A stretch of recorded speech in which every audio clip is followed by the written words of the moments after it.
Sonali's Unico চ্যানেলে নতুন একটা মিনি ব্লগে তোমাদের সকলকে স্বাগত জানাই। 5 বছর আগেও এরকম প্রজাপতি দেখা যেত প্রায়, এখন তো আর এই প্রজাপতি দেখাই যায় না।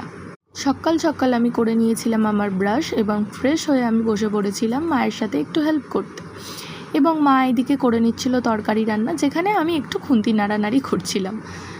আর হ্যাঁ, এটা ছিল শুক্তোর তরকারি। যাই হোক, আমি নিজে একটু খুন্তি নাড়িয়েই নিজের ক্রেডিটটা এখানে নিয়ে নিলাম। এরপরে আমি রকিকে দিচ্ছিলাম একটা গাজর সেদ্ধ। রকি খায় কি না সেটা দেখতে।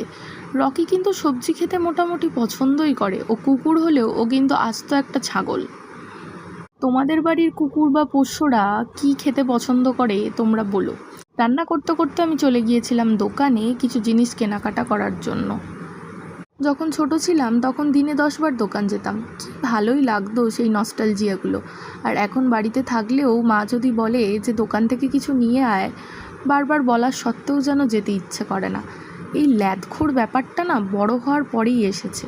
ছোটোবেলায় কিন্তু এই ল্যাদখোর জিনিসটা কী বা ল্যাদ কাকে বলে আমরা কিন্তু জানতাম না। বাড়ি এসে দেখি রকি করেছে কাণ্ড, ও একটা 10 টাকার নোট কেটে ফেলেছে। আর এখানে ও আমার সামনে ইনোসেন্ট সাজছে। এরপরেই ঘটে যায় এক মারাত্মক ঘটনা। এই যে দেখছো, আমার বাড়িতে ঢুকে পড়ে রান্নাঘরে একটা সাপ। আর এই সাপটা না প্রায়ই এসে এসে এই পাখির বাসাটাকে ভেঙে দেয়, যে পাখির বাসাটা আমাদের রান্নাঘরে হয়। এরপরে আমি করে নিচ্ছিলাম একটু রিলস। যাই হোক, এটা আমার কন্টেন্টের অন্তর্গত নয়, তবুও আমি একটু রিলসটা তোমাদের সাথে শেয়ার করলাম।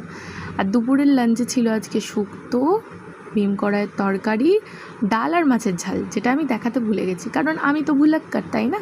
রাতের ডিনারের মেনুতে ছিল রুটি আর তড়কা আর জিলিপি, যেটা আমি তোমাদের সাথে শেয়ার করলাম। এখন আজকের ভিডিওটা এতটাই।